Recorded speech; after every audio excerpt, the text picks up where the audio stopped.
princess dress. Just got it online. It's funny because I don't really like fairies, but it looks like a fairy dress. But I love lavender. It's a relaxing color. It almost didn't come to the Amazon guy. He's brought it to the wrong house, a wrong gate. It showed a picture of the gate, and I got him right on time in his truck to give me the package. Other than that, I would have never gotten the package days ago. And it's been blazing hot, and it was steaming, gross hot out when I went outside to get it. And today I've been relaxing and thinking about Connie because Connie passed away. I grew up going to the Yates house for years, and it used to be like a commune in the 70s. Mrs. Yates would open the house for people who are struggling, usually gone through a divorce or rape, trauma, different things that would go on. They would give cheap rent to different people because it was a two-story house.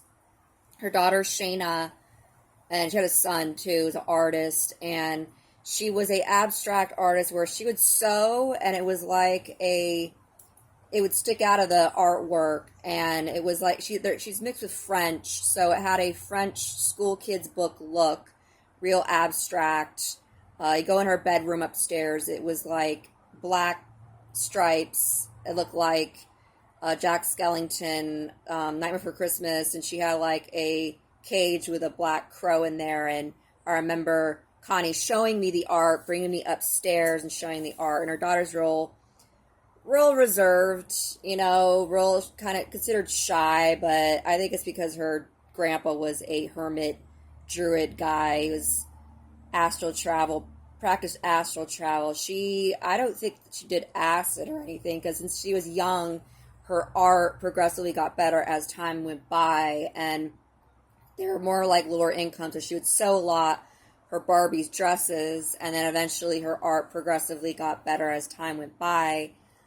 I would go there, usually they're like an Easter egg hunt or for like a home fellowship gathering. I even brought my fiance there for years. Ironic because I was traumatized when I was very young, but it didn't affect my dating or engagement at all. That wasn't the reason why we broke up. And for other reasons, way back in 2016, I went over there to visit the Yates, and Mrs. Yates opened the door like, you look older and you look skinnier, because when I was younger, I went up and down with my weight. My sisters called me like a circus freak, I remember years ago, because I went up and down my weight, but it didn't matter because I got to know different interesting characters in that house. Joe the biker, and there was Connie, that she had scoliosis, so she had a hunchback, and she was raped more than once by somebody, and she married, but it didn't last. She showed pictures of her husband and her. She said, "This is the love of my life," but it didn't work out, and she passed away. And for me, her memory of her life is what stays. She was, the goddess bunny. Remember the polio? He was a drag queen before that video went viral on MySpace years ago of him dancing and looked like women's lingerie, and he was traumatized, polio victim, like handicapped, and she had those problems, but we were pretty close, me and Connie. We talked. I was always pretty short like her, and she worked for nursing homes and paid cheap rent to live with the Yates for years, but the suffering is done. It's over with. She had a very rough and hard life. She was bullied a lot in high school, as I know, and I've seen her pictures, and if you saw her pictures, you would know what I'm talking about. My sister's calling me super freak or circus freak. Didn't really even matter to me because I got to know different characters in that house at the time I was young. As I got older, I got to know even more characters out there, tattooed, or what you would call, I guess, a circus freak, and my physical appearance didn't really even matter anymore. I didn't care.